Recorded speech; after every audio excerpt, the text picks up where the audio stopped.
Okay folks, I have activated the GPS data showing coordinates and elevation.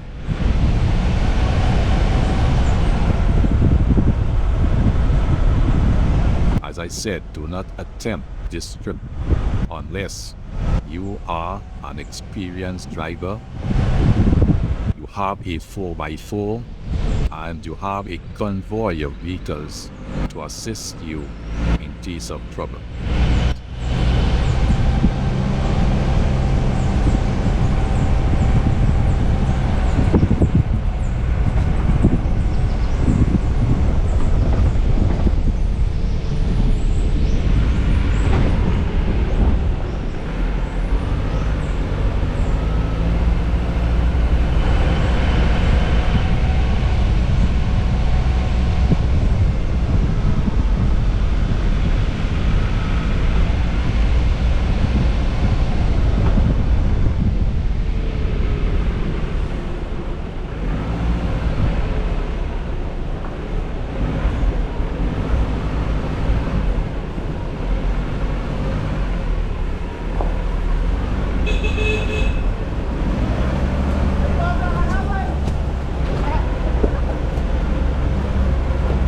Okay folks, we have arrived at Laalahar Road.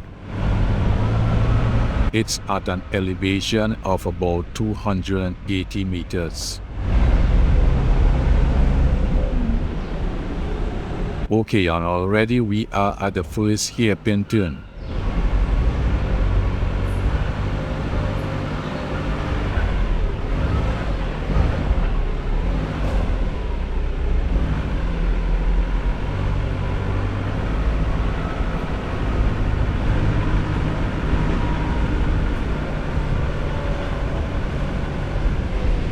The back tires skidded as there was no weight on the tree. Or they may be a bit worn.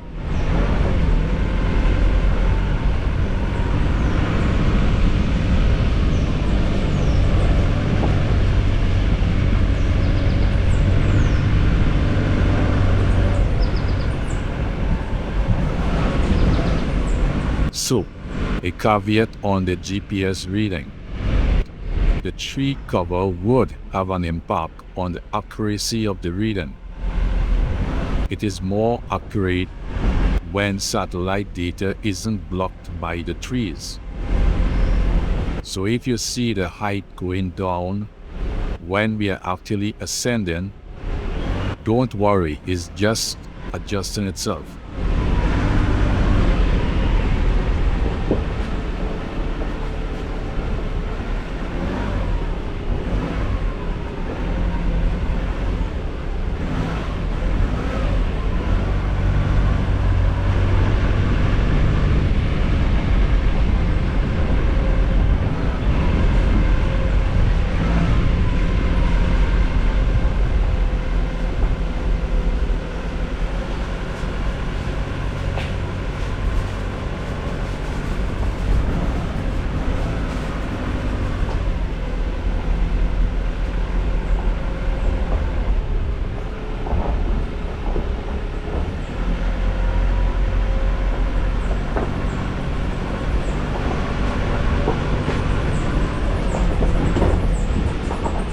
At this point, if you look carefully, you can see something floating down. Fluff from the copper tree. I call it bath flu. And all my childhood pillows were stuffed with this fluff.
There are a few farmers who still frequent this road.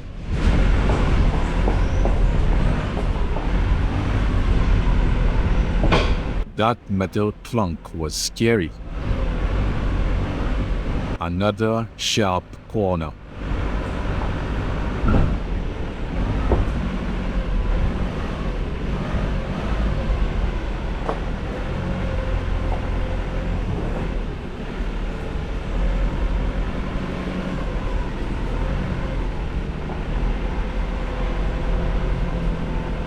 I found a slaty cap flycatcher nesting on this stone wall. I took that picture here in 2017.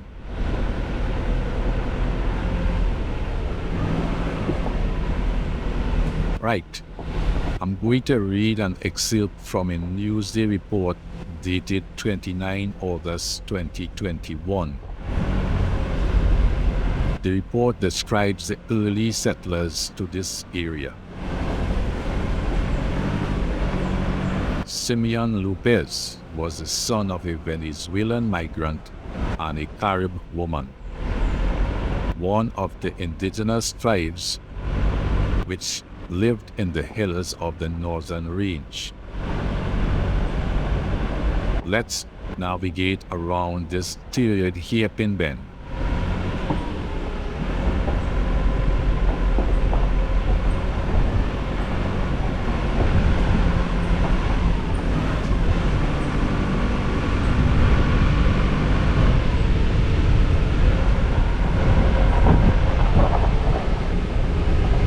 Okay, back to the report. Simeon Lopez died in 1990 at the age of 91. He was a father of 23 children with 2 women. Jane Lopez, who died at 87, and Zita Quintero, 94, whose memory is still vivid of the early years. Simeon, also known as Bisco, was one of the early estate owners. Along the Laalahar South Branch Road, about 10 kilometers from the borough of Arima, on the Blanchisseur's main road. Laalahar's name is Spanish in origin and translates to the slab. Laalahar is favored by hikers, naturalists, and bird watchers. Trails lead to this country's highest peak, El Cerro de la Ripo, to breathtaking waterfalls such as Laalahar and Sambasan.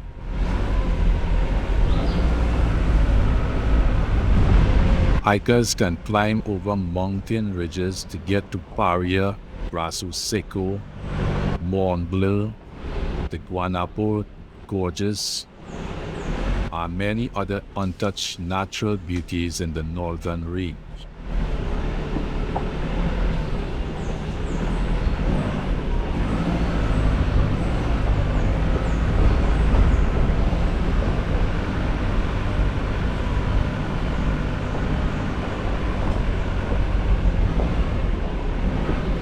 Here is our fourth hairpin bend.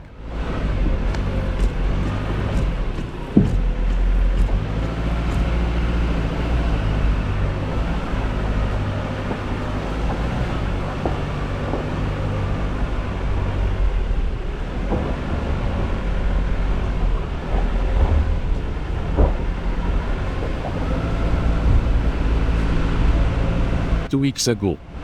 Now remember, this report was in August 2021. Here, 2 weeks ago, a convoy of about 15 high-end SUVs carrying Arima's MP, Penelope Beckles, the Minister of Housing, Lupino Bonaire West, MP Marvin Gonzalez, the Minister of Public Utilities, and a host of technocrats and supporting staff visited the community, promising estate owners They dream of a pipe-borne water supply and solar panels for power.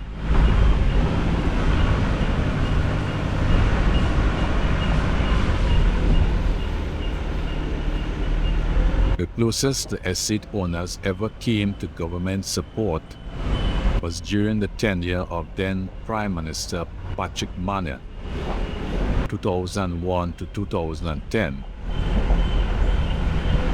Now this is a Newsday newspaper report, not my words. As he shared a close relationship with Laalahar's most infamous estate owner, the Prime Minister's spiritual advisor. Estate owners said it was the first time in decades that a section of the almost impassable road was paved, and there was a regular road maintenance crew to swipe away the roadside bush, move fallen trees, and clean the drains. All that is gone now. This is the fifth hairpin bend, but had to be extra careful here.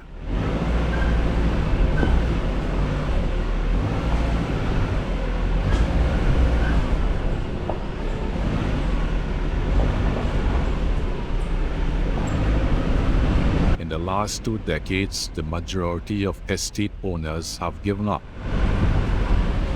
selling their property to ease a right for a pittance, the report states. Those who remain are buoyed by the promise of the Arima MP to rebuild the access road so that they can take their produce to market.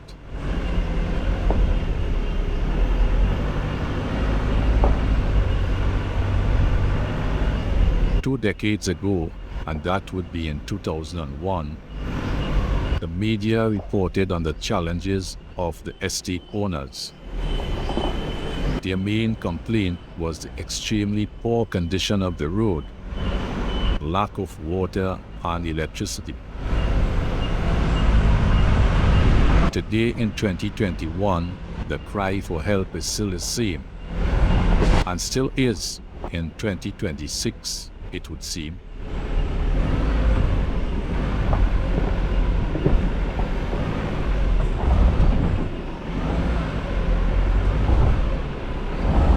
Last Wednesday,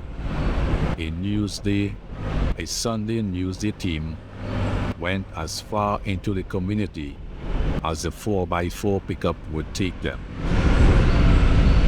Navigating the road as an experienced driver on a hot sunny day was a challenge, especially at the sharp corners, eroded narrow gravel roadways, and dangerous precipices on the right. On the one-way trip, it takes close to an hour to reach Samuel River, and the rugged road leading to the El Cerro del Aripo Trail. Now Simeon had 2 homes, one in Arima which he shared with Jane and their children, and a Tapia house at Laalahar which he shared with Zita and her children. Felipa Lopez recalled in the early 1950s her father bought an estate in Laalahar and planted fields of cocoa, coffee, and other mixed crops. The road was a mud trap accessible by foot, and donkeys carried the produce out to the main road. We are nearing the 500-meter mark. She said she did not spend much time in the estate as she stayed home to take care of her 3 boys and 8 girls.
to her mother, Zita moved in with Simeon in the tapia hut, that is. She was 25 years younger than him, and she worked on the estate. People in the community referred to Zita as the Amazon woman because of her sheer strength. She bore 12 children for Simeon, 8 boys and 4 girls, and later bought her own 10-acre estate for $100 along Laalahar Branch Road, where she built her own home, a retreat for any lost soul, where they will be welcomed with a steaming cup of homemade coffee, a warm meal, and a place to rest their head.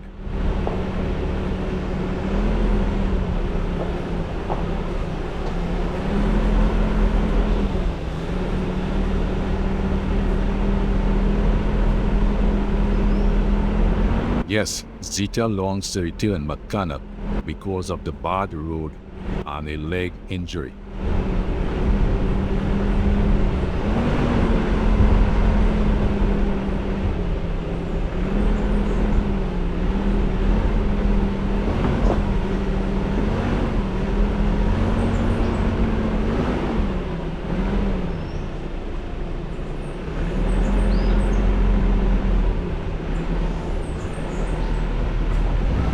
Other farmers who refuse to give up are hopeful of the promises by the Arima MP, as the cost to take the produce out for sale is not economical.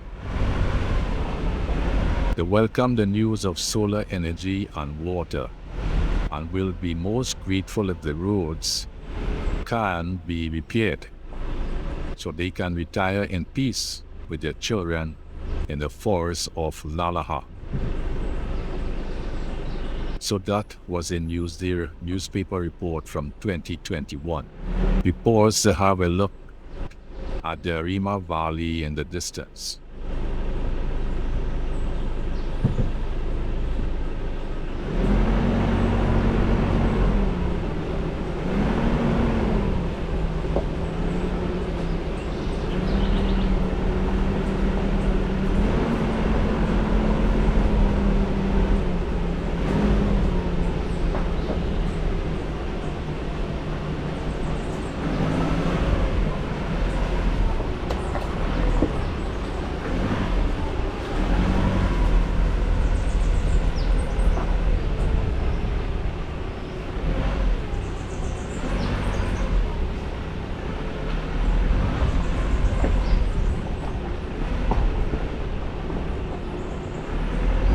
On this hairpin turn, I had to reverse as there was a deep trench in the road.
We are nearing 550 meters elevation.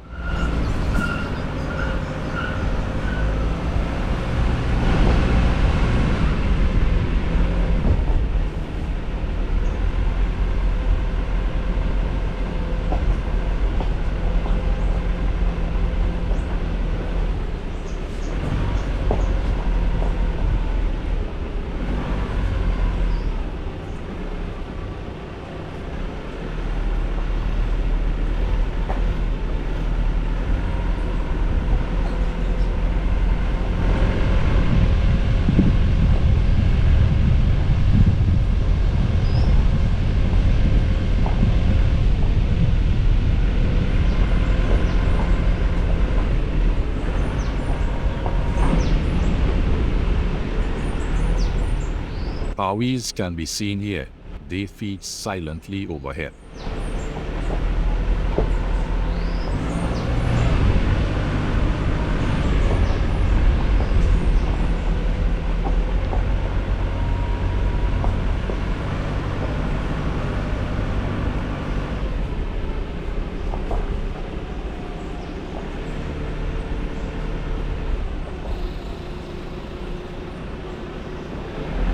The 10th and final hairpin. The 10th and final hairpin turn.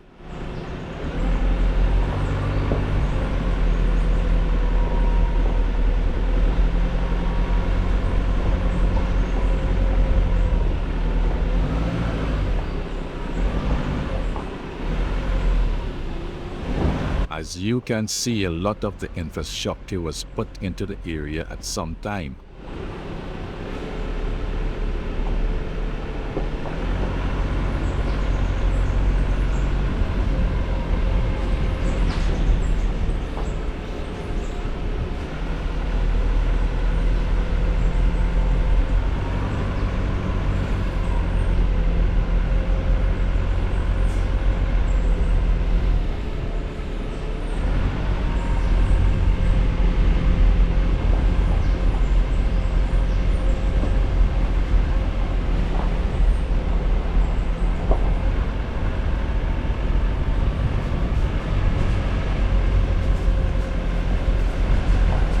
And somewhere around here is the highest point before we start the descent. Let's see what the elevation is. It's around 583 meters, give or take a few meters for errors. Still lower than the 638 meters Google Earth has for Laalahar. I will verify when I go up there. We have now started to descend into the valley.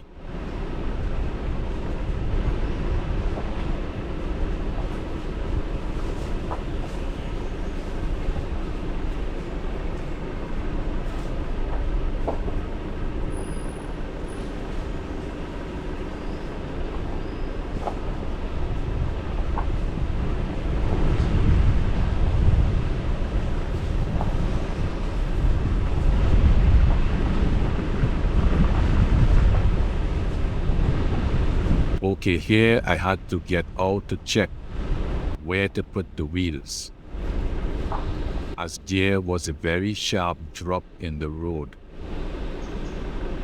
I also adjusted the camera a bit.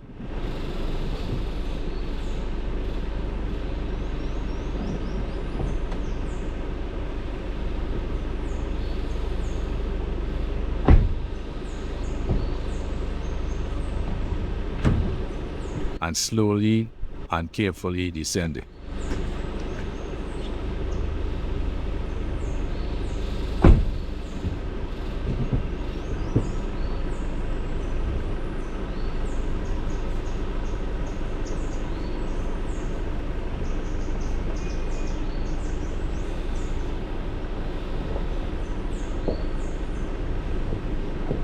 As I said, I was quote-unquote alone on this trip.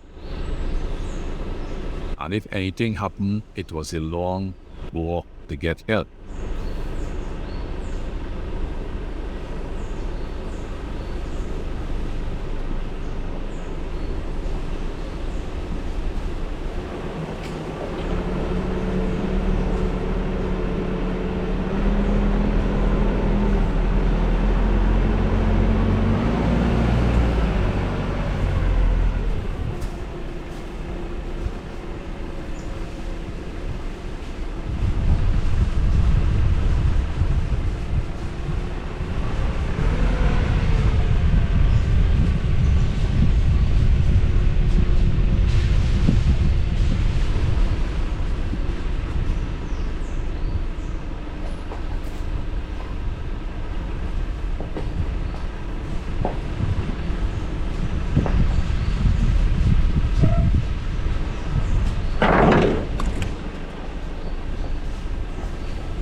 The roads had lots of deep trenches in it.